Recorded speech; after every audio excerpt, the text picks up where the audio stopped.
بسم اللہ الرحمن الرحیم۔ السلام علیکم۔ بئر معونہ کے دردناک واقعہ جس میں 70 صحابہ کرام رضی اللہ عنہم کو دھوکے سے شہید کیا گیا تھا، ان میں سے صرف ایک صحابی بچے تھے جن کا نام عمرو بن امیہ زمری تھا۔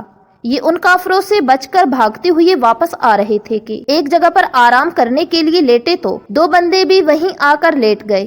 جب وہ سو گئے تو انہوں نے انہیں اسی دشمن کا آدمی سمجھ کر مار دیا جنہوں نے ان کے 70 دوستوں کو شہید کیا تھا۔ انہیں غلطی لگی کیونکہ یہ بندے وہ نہیں تھے، اگر انہیں پتہ چل جاتا تو کبھی نہ مارتے۔ جو بندہ غلطی سے مارا جائے اس کی دیت دی جاتی ہے، یعنی ہر مارنے والے بندے کے بدلے اس کے گھر والوں کو ایک خاص رقم دی جاتی ہے۔ جب آپ صلی اللہ علیہ وآلہ وسلم کو پتہ چلا کہ اس طرح انہوں نے غلطی سے 2 یہودی مار دیے ہیں تو آپ صلی اللہ علیہ وآلہ وسلم ان کی دیت دینے کے لیے بنو نذیر کے پاس گئے۔ غزوہ احد کے بعد سے یہ لوگ بڑے بدتمیز ہو گئے تھے، بات بات پر لڑنے کی کوشش کرتے۔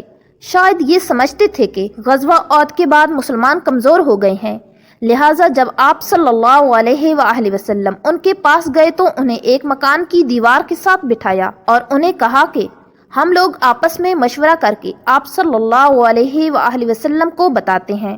آپ صلی اللہ علیہ وآلہ وسلم انتظار کریں۔ اندر جا کر ان میں سے کچھ لوگ کہنے لگے کہ موقع اچھا ہے، اوپر سے چکی کا پارٹ ان پر گرا دو تاکہ یہ شہید ہو جائیں۔ ایک سمجھدار بندہ کہنے لگا کہ تمہارے گرانے سے پہلے ہی حضرت محمد صلی اللہ علیہ وآلہ وسلم کے رب نے تمہاری اس سازش کے متعلق انہیں وحی کے ذریعے بتا دینا ہے، لہٰذا کوئی فائدہ نہیں۔ لیکن یہودی نہ مانے اور جہاش نامی ایک بندہ چکی گرانے کے لیے چھت پر چڑھ گیا۔ نیچے دیکھا تو آپ صلی اللہ علیہ وآلہ وسلم وہاں سے جا چکے تھے، کیونکہ اللہ پاک نے آپ صلی اللہ علیہ وآلہ وسلم کو ان کے منصوبے کا بتا دیا تھا۔ پھر آپ صلی اللہ علیہ وآلہ وسلم اور صحابہ کرام رضی اللہ عنہم نے ان لوگوں کو گھیر لیا اور حکم دیا کہ 10 دنوں کے اندر اندر مدینے سے نکل جاؤ۔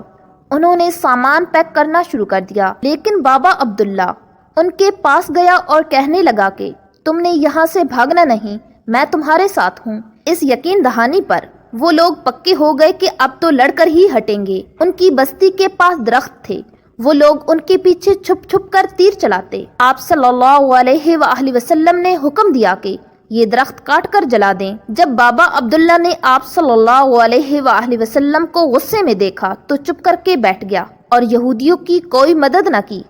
ویسے بھی وہ ڈرپوک آدمی تھا، جنگ سے اس کی جان جاتی تھی۔ اب یہودی پھنس چکے تھے۔ 15 دن بعد انہوں نے عرض کیا کہ وہ خود ہی چلے جاتے ہیں۔ آپ صلی اللہ علیہ وآلہ وسلم نے انہیں اجازت دے دی، لیکن اسلحہ لے جانے نہیں دیا، کیونکہ اگر وہ اسلحہ لے جاتے تو ہو سکتا تھا کہ دوبارہ لڑنے آ جاتے۔ یوں یہودیوں کا دوسرا بڑا قبیلہ بھی مدینے سے بھاگ گیا۔ اللہ تعالی ہم سب کو یہودیوں کی سازشوں سے بچائے، آمین ثم آمین۔